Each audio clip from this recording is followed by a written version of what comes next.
We are here. Yes. I'm Brad. And I'm Scott. And this is the Curiosity Podcast. And we're here with Jez, who's going to tell us some really fascinating things about who he is and what he's up to. Welcome to the show, Jez. Thank you. Yeah, welcome, bud. It's great to be here. I will say, Scott, that you have an impressive voice for this type of stuff. All right, kicking off with a compliment. Here we go. Yes. Yes. I'm ready. So I feel like whatever I say will only be half as impressive as what you do because of just the gravity and low tone in your voice. And I'll probably find myself trying to emulate that to some degree. By the our end, conversation, we'll which be an octave lower. may come off a little bit unnatural. So I apologize in advance for that to the listeners of our audience. So, quick fun fact on that. It's called mirror neurons in our brains. We will mirror behaviors that we find exciting or that we admire. Yeah. By the time I get out of here, I'll be down here in Scotland. Mission accomplished. That is the goal. That's awesome. Well, so as we kind of like think about, the beautiful role that curiosity can play in the fabric of society and humanity, I think the mission that we're on and the ambition is really reinvigorating curiosity back into society in a way that's meaningful and impactful. And while that's a beautiful ambition, I think today we really want to go on the journey with you, Jez, is what is the role that curiosity's played in your life so we can really demystify the full power and beauty and magic of curiosity in a human being's life and the journey that they're on. Wow. Okay. And we're going to do it in 30 minutes. Yeah. So challenge accepted. Well, I think that the mystification of this topic is intrinsic to what curiosity is. It's that constant drive to know what lies beyond, to ask questions to things that we don't understand or that we don't comprehend. It's really core, I think, to our humanity. It's what's driven us to this idea of curiosity. It's what's driven us to discover that the world isn't flat, and what drives us to, project ourselves to the stars at the speed of thought and subsequently try to get there in human form, and is really key and core to this whole idea of progress and innovation and the advancement of the human species.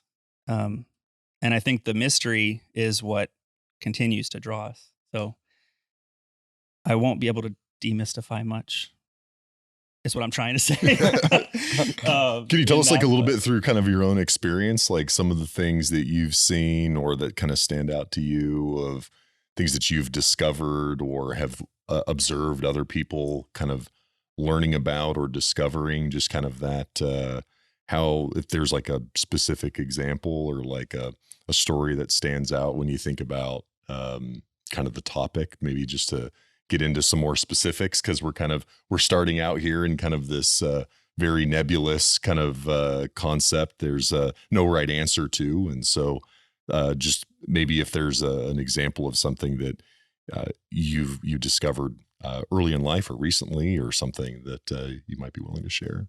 Yeah, and building on that a little more, you've been on this incredible journey, right? From the music industry to building a creative agency to also being an entrepreneur and a founder in the tech startup space as well. And throughout that just journey, what is the role that curiosity has played in each kind of chapter and in each project along that journey? Yeah. I guess we can go kind of back in my story. It might be a good place to unpack some of those questions.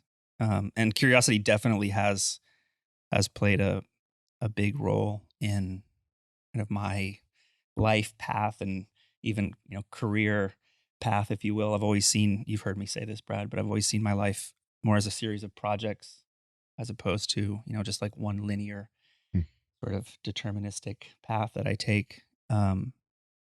And I think the questioning has definitely, whether fully consciously or more subconsciously, but it's been big driver for me and kind of what I've chosen to, those projects that I've chosen to take on or journeys that I've embarked on. I think of, you mentioned music, and, music was definitely, was a big part of my life. Um, both from like a pleasure and enjoyment standpoint for myself, but then also as a career and a way to make money. But really the kind of curiosity thread in that, I think, was asking the question of, as it relates to sort of the music project, was the questions around, some of the big questions around, who am I? Why am I here? What do I believe? Um, you know, who is God in my life? And, how does that sort of manifest itself in the way that I interact with the world around me? And a lot of that music was a way for me to explore and express some of those questions. And I was fortunate to be able to do that in a, like, kind of a lot of different forms and facets of the musical journey or career, from playing for 50 people that are more inebriated than they probably should be on a Friday night in a bar in Austin, to, playing for 80,000 people at a park in Columbia, to, the process of writing and creating songs, to recording them, to producing and arranging them, performing them, having to figure out how to sell them. That was one of the hard parts. So, I got to write some songs for other people that went on to win Latin Grammys, and, kind of rub shoulders with some of the heavy hitters, and at least the space that I was in, which, being Christian German polka, is a pretty small space. I'm kidding. It wasn't Christian German. That would be pretty awesome if it was. Scott's looking at me, I learned something new. I don't know what to think of this guy. Like, that sounds intriguing. Who did you bring in? Let's hear a little bit more about this Christian German. I'm going to check it out regardless. But I've heard you sing it. It is beautiful. And if it is Christian German polka, that's also great. It's just a little different than what I've heard. It was just happened to be a great medium to explore my faith. Was there a moment that you sort of happened in your life that, like, singing and music, just, it became clear that was an inflection point, that you sort of started to pursue that path? Was there somebody early in life, or is it just sort of always been a part of kind of who you are? And I'm just kind of, don't know if because sometimes you're at a concert, or your parents were, into singing or music, or just be curious, like, what for me, I think it was my mom. She early on, well, I say early on, but like, 5th grade or probably somewhere around there, put us in piano lessons. My sister, 2 sisters, and I, slightly against our will. Sure. But been there, but stuck with it for a little while. And, kind of did it grudgingly for a few years. And then around the age of, I want to say, like, maybe 13 or 14, there was a guitar laying around the house. She, taught me a few of the basic chords, and that, I sort of found my spark there, I think, at that moment, where I was like, oh, this is really cool. Like, I can create with this. And that kind of one thing led to the next. And I think the overall, like, path, there's never a moment where I was like, oh, I want to go be a rock star. I think the things that happened were very kind of serendipitous in terms of what led me to ultimately be able to travel around the world and sing in front of a bunch of people. But I think this, that sort of spark was my mother, who neither her or my father are musicians or musical, really. I think she just had a real appreciation for the value of art and music, and just a willingness to introduce in our lives as, like, young humans that are developing and forming. And so I'm very grateful to her. Mom, if you ever watch this, thank you. Is music still an open project for you? You kind of, in those terms, is that something that you've kind of set aside now and working on other things, or is there still kind of a musical thread that kind of carries into your day-to-day today? Yeah. I think it's definitely an open topic, and I'm interested in continuing to explore kind of like what that could turn into at some point in life. The past decade of my life my focus has been elsewhere. Like I said before, my life being a series of projects, I feel like I finished or concluded on some level the project as I saw it with music, and started a different project several years ago. So I haven't been as actively involved. I don't play as often as I'd probably like to. I definitely, I'm not performing outside of going to church every now and then and playing some songs and stuff. But so yeah, it's very cool. TBD. I will let you guys know, if there ever is a EP that comes out or a single or something, I'll hit you up. Dude, I'm here for it. Yeah. And, as we kind of think about, right, how you as a singer, as a songwriter, that wrote songs that won Grammys, that's got to be a pretty magical life experience to have, right? That's like the epitome of success of the industry that you were existing and operating within. And then you totally switch gears to a completely different path. Like, what was it that just caused you to wake up one day and be like, I'm killing it in this industry, but no, I'm just going to go do something totally different? Yeah, I think it's that kind of core tenet of our humanity that I, mentioned at the beginning of this conversation around exploration, and that like by nature we are explorers. And I think that I've sort of willingly adopted that or been open to that in my life. That's pushed me to, okay, what else could I do? And if music was sort of the exploration of faith and belief and kind of, core existential questions around, who am I? Why am I here? Another project, this isn't the entrepreneurial project necessarily, but definitely something that was impactful in my life was running these adventure races, which I did in Guatemala. I was living in Guatemala at the time. Actually lived there for 10 years, between the ages of 12 and 22. Around 22 or 23 is when I moved to Houston. But and I somehow got into running these adventure races, which were just a wild experience of like the exploration of what exists beyond the perceived limitations that we put on ourselves.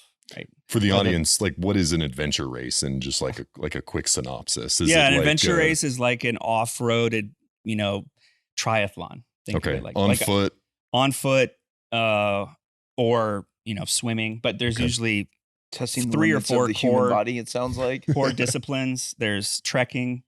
There's some type of swimming, mountain biking, and then the 4th is navigation. So different to like you think of like an Ironman or a triathlon where the course is marked out for you. Here they just give you coordinates and different points you have to check in to before certain times of the days of the race.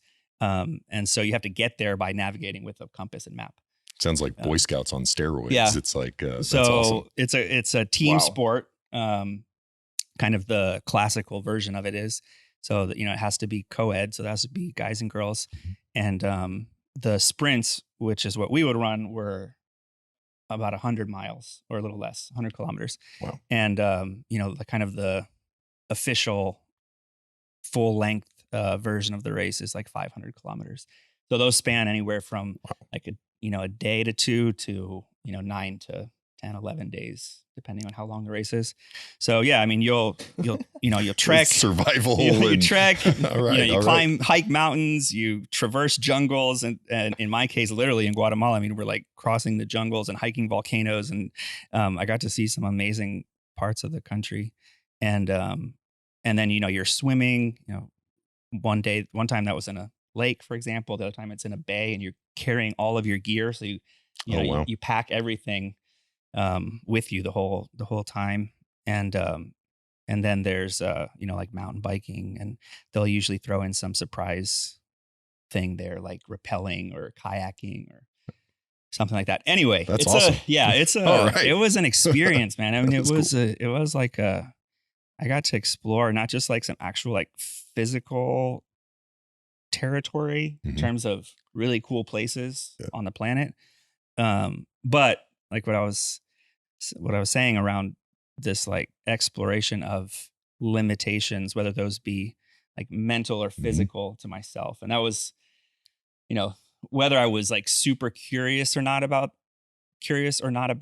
that, it definitely was a part of like this moment of exploration for me. That forward leaning, that willingness to sort of take those steps forward, take them forward and really like discovery. be like, oh wow, what else could I do? If I could, race number 1, I'm literally thinking I'm going to die at 3 a.m. in the morning, crossing some,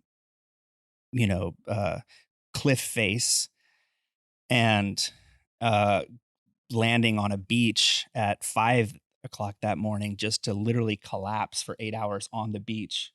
And waking up and being like, oh, I survived. Like, here I am. Life goes on. What else can I do? So yeah, as I bring that up, because I mean, it was like an impactful couple years in my life. And while it wasn't any kind of business project or pursuit, there definitely was a really interesting sort of level and moment of exploration for me. Yeah. So I've spent a lot of time like really contemplating the role that getting out of context plays, as one who loves to get way out of context through travels and just through nature and a variety of experiences. I'd be really curious of just how that's influenced your mindset and getting not only out of context, but out of context in such a way that you're pushing the limits of your own body, humanity, and just like entire being, right, to the brink of literal collapse. How do you feel like that has, shaped your perspective, inspired your creativity, made you hopefully even more curious, right? Because I don't know, I just imagine if you're on a cliff at 3 a.m., you're in a place in space that you'd never been before.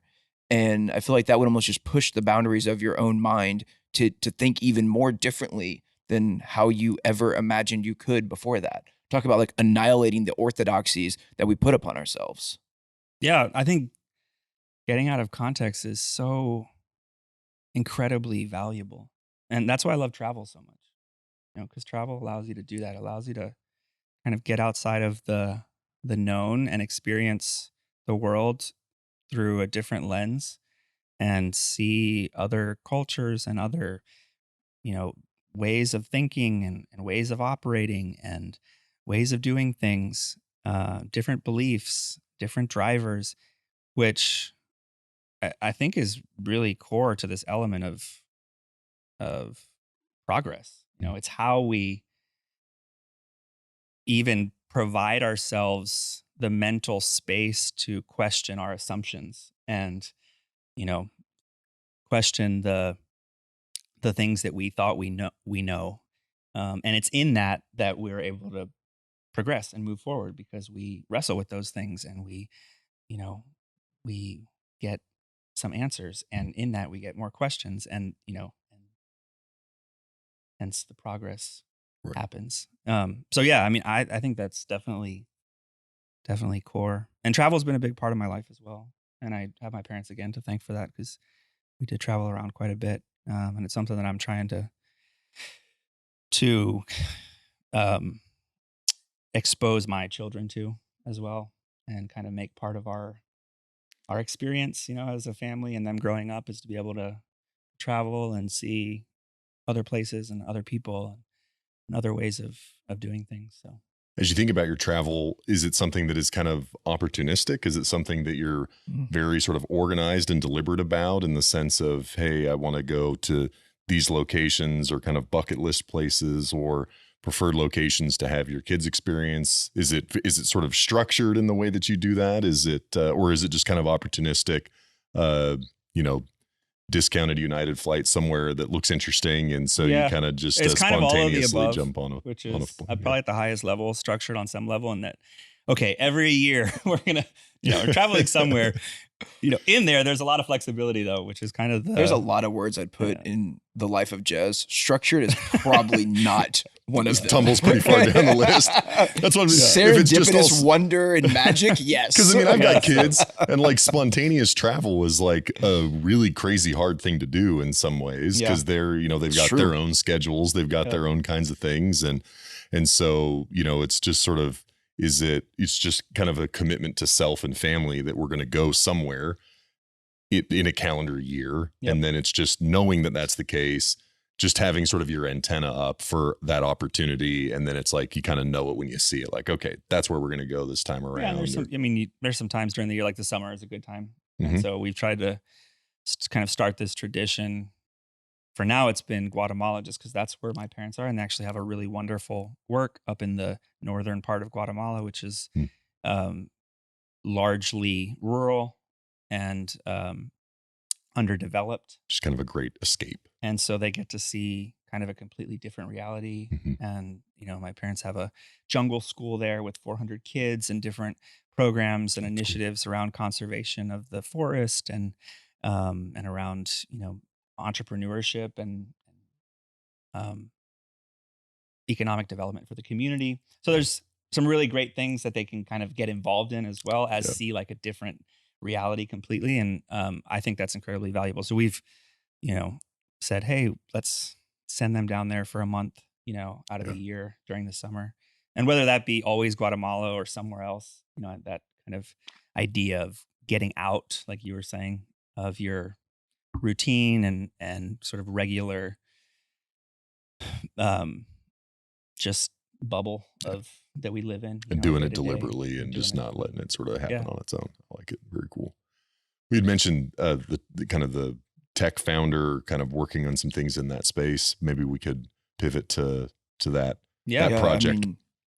For sure. Right. And as we're thinking about it, it's cool, right? Because it almost like each aspect feels like it's a little bit maybe disconnected to some, but I think that's what makes your journey so beautiful is it's like intricately interwoven, and it's kind of an outpouring of your own humanity, of your own identity, and it just manifests itself through a variety of projects, which is quite beautiful. And so, we've talked about music to adventure races, which I'm learning about this for the first time, and we've known each other for years. Like, that's super cool. To the role of travel, which is a really great example as well. And as we're journeying now into this creative space that you found yourself in, which music is also a very creative space, travel can be a very creative space. I'd be really curious about founding New Group and creating this beautiful agency. And I've always thought about it in a few ways. There's like a different type of agency that exists. And New Group is this beautiful example of what I like to call the Zen creatives. Because when you walk into New Group, I mean, it is so peaceful and magical. And the culture you've created there is just fascinating, right? And it's been a journey, right? It's been a beautiful, chaotic, magical journey. But you've always maintained that Zen creative kind of brand in a very powerful way. And so how have you constantly stayed stoic and kept rocking? How have you journeyed on that path with the development of it from conception of the idea to where it is today? Yeah, to kind of keep with our format here of, a project and then sort of the impetus for curiosity. I think so. If music was kind of the exploration of, some of the existential stuff and, these adventure races, kind of exploring the limits of mental and physical boundaries. I think entrepreneurship and starting companies for me has been the exploration of how to make a greater impact in the world around me. And I believe that business is an amazing way to do that. So yeah, that's kind of maybe the core foundation there and how it relates to curiosity, as I'm thinking about, okay, how do I make an impact? How do I make a difference? How do I do something that's that's meaningful for the world around me. And sure, that can take on a lot of different, shapes and projects and outputs. But that has been at the core of, at the foundation of why kind of enter this world of entrepreneurship. So yeah, new group, Can you just creative tell us a agency little, kind of here in Houston that, when was it? 2013, 2014, somewhere around there is when we launched in my living room. So it was, it's been very kind of grassroots, homegrown, literally homegrown. a group of family, friends, spouse. Yeah, no, it was me. Me and how old was he now? Like 1, and a daughter who was 5 or 4. And a very generous and loving wife who allowed me to take over the kitchen table. So yeah, and was kind of birthed. I thought it was always a garage, but apparently it could be a living room and a kitchen table. Any room in the house. I mean, absolutely. Garages are for Silicon Valley. Tables are for Houston Texas. and garage. Tables are for Texas. I love it. Which, by the way, around the table, we need to talk about that. Yes. Plug. Hold up. Don't worry, we'll get to that. So, yes, started the agency. I believe that a couple kind of core things. I believe that design can improve the quality of life for humans. Everything that we interact with in our life has some level of design in it.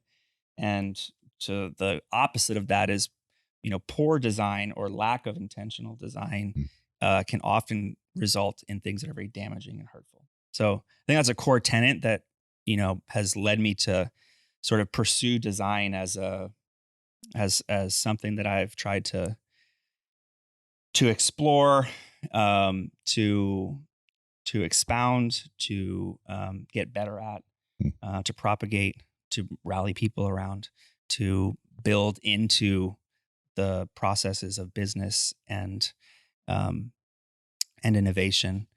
So started a new group kind of with that. And then also with this idea of, how do we bring, good people together to do great work that can have an impact. And can you talk a little bit about some of the core tenets or themes or principles of New Group? Because I think that does a really nice job of just communicating what the culture of New Group really stands for. Yeah. I mean, some of the core sort of themes or like mantras, if you will, that it's like your manifesto, right? Yeah, a little kind of a manifesto, which I don't necessarily have this memorized, but it's definitely ingrained in my being, around be bold, be willing to be daring, be willing to think outside of the box. Things around, huddle together. So there's strength in collaboration and working with other humans and being able to really kind of come together, letting go of our biases, letting go of our preconceived ideas and notions, and really just come together to say, hey, what's the best solution for this challenge that we have at hand? This idea of giving a shit, my personal favorite of care manifesto, which really is about caring. And I think that it's so core to, again, to just, the positive progression of humanity. We have this ability to be empathetic, to put ourselves in other people's shoes, to see the world through someone else's lens, to care for people and to be generous with our time and with our attention and with our energy, which allows us kind of like all to move forward in the best way possible. So to exploring new things, like that's kind of one of the big ones too, is, being willing, again, back to this tenet, which is why I think the topic of this podcast is really important. And it's, I think, important to bring to the forefront because we're doing these things kind of naturally because it's part of just how we're wired as humans, to explore, to be curious, to ask questions. But I think it's great to be reminded to do it more intentionally, because then we can be we can be intentional with the outcome or the output of that curiosity. And our lives are built in such a way that if you don't make room for that, it's easy to get sort of crowded out. That back to that intentionality. So yeah, explore new things. And that's which I've always loved. New group, which is NUU, and then it's explore new things. The play on words has always been very, very thrilling. Yeah, that was kind of the main one there. Which has led us to, these things have influenced the way that even, the agency has been structured and the type of projects that we work on and the type of clients that we look to engage with. And, we've always been sort of the outsider on purpose. Mm-hmm. A lot of agencies or firms are built around specialization in like one, whether it be industry or domain. We've always said, let's be more generalists, still with how do we leveraging creative superpowers, but generalist in terms of, we're not focusing on just one industry. We actually believe that there's a seat at the table, an important seat at the table for the outside perspective looking in that can provide some fresh insights because of where they sit. Yeah. So it's almost like they have a better point of view because they never did have a seat at the table because they weren't made to sit at a table. They were made to explore new things and always be curious and always be moving, right? Yep. There's something beautiful about that. I mean, I know in my own lived experiences, like I'm always the purple cow in the room.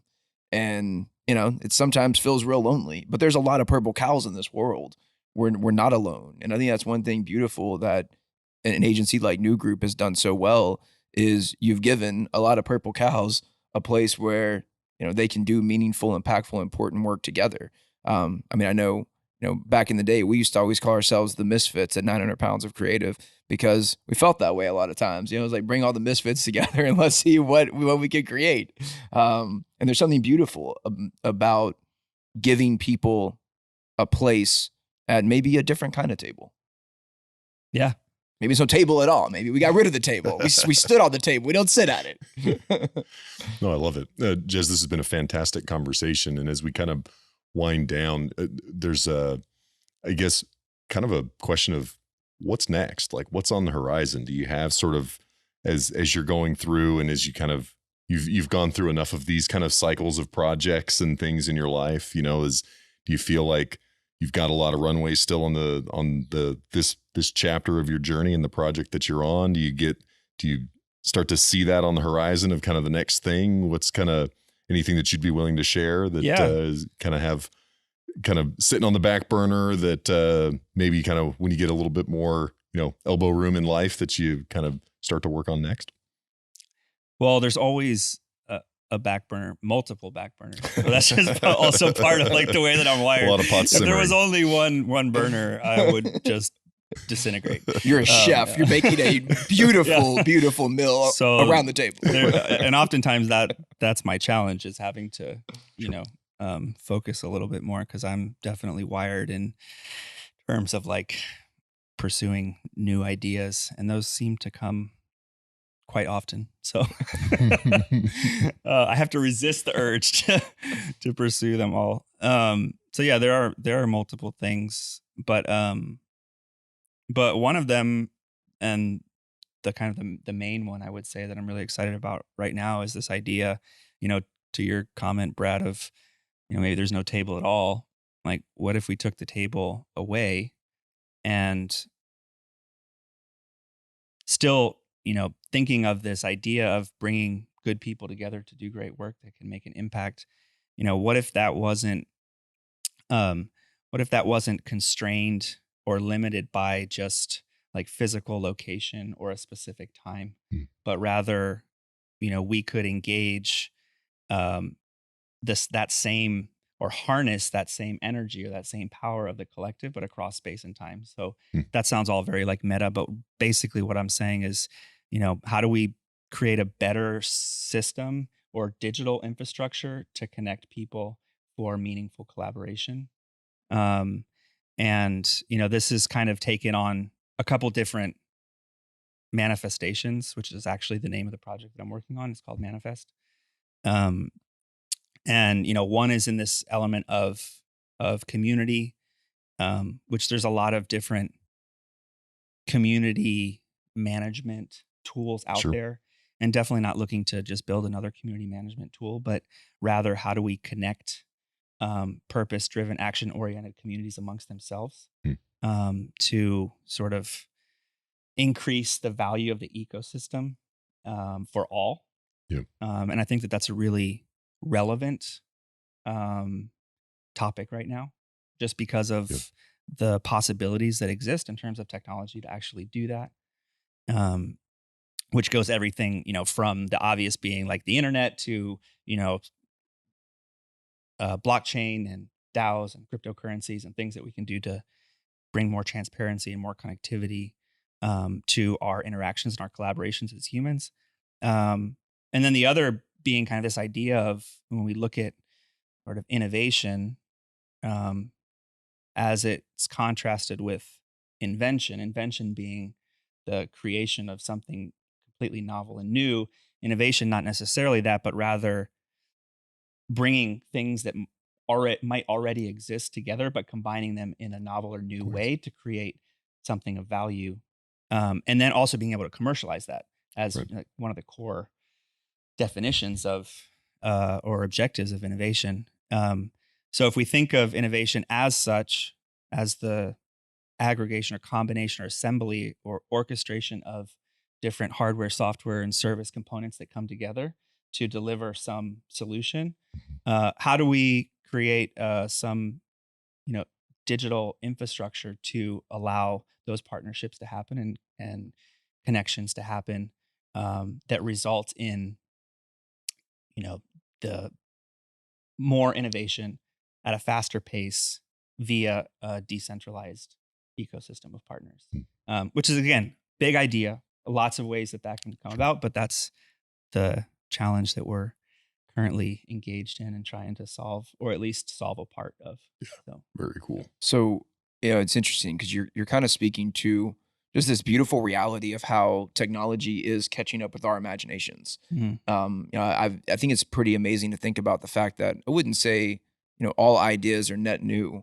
Sure, there were people in previous time periods and societies that had very similar ideas and ideals and ambitions.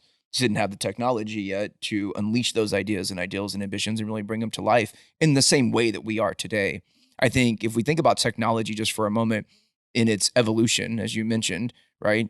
Kind of on that journey from invention to innovation to just repetition to even where we are right now, it's very in our face, right?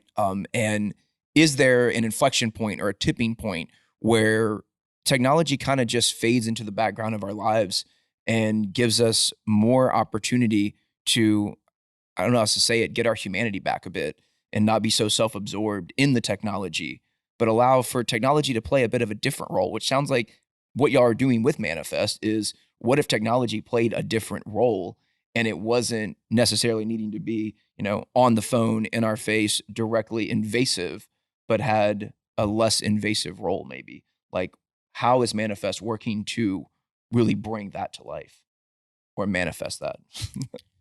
yeah, well, it's how do we leverage technology to connect the ideas and the humans, and which ultimately is again core to our humanity and right and our civilization is the ability to come together and come together as a tribe and think of new and better ways to do things, and then be able to plan for those things and then execute on those things and then enjoy the results and the benefits of those things and then transfer that knowledge onto our children and their children. Like, that is how civilization happens.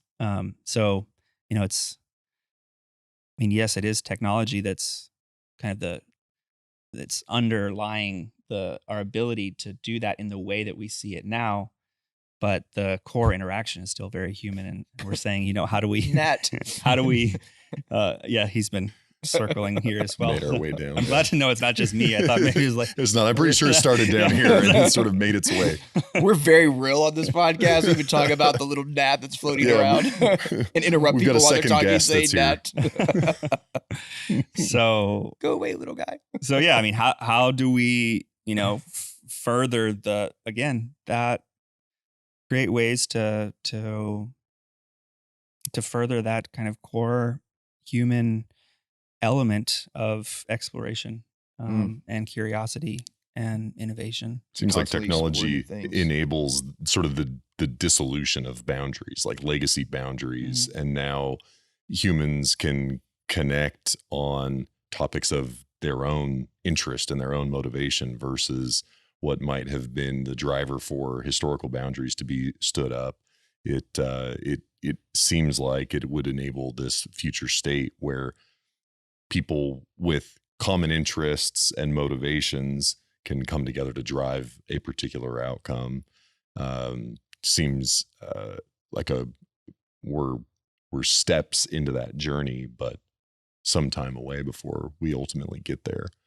It's an interesting kind of paradox because, in one way, it's technology that has got us into a lot of the shitty situations that we're currently having to figure out what to do with as human civilization inhabiting this planet with limited space and resources.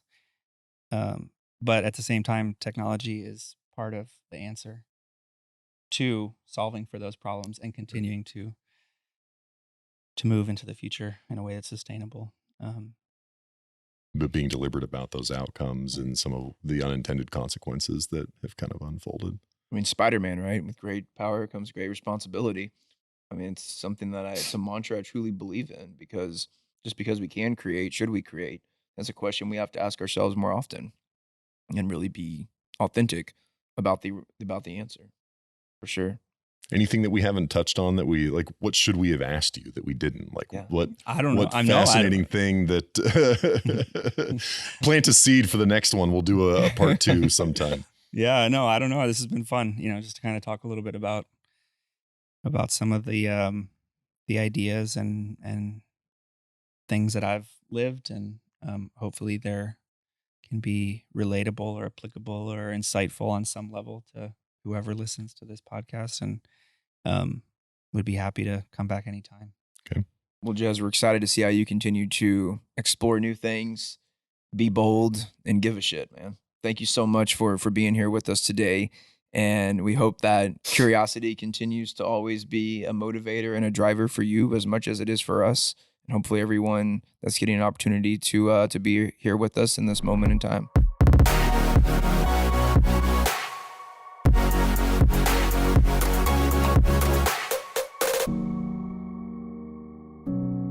Onward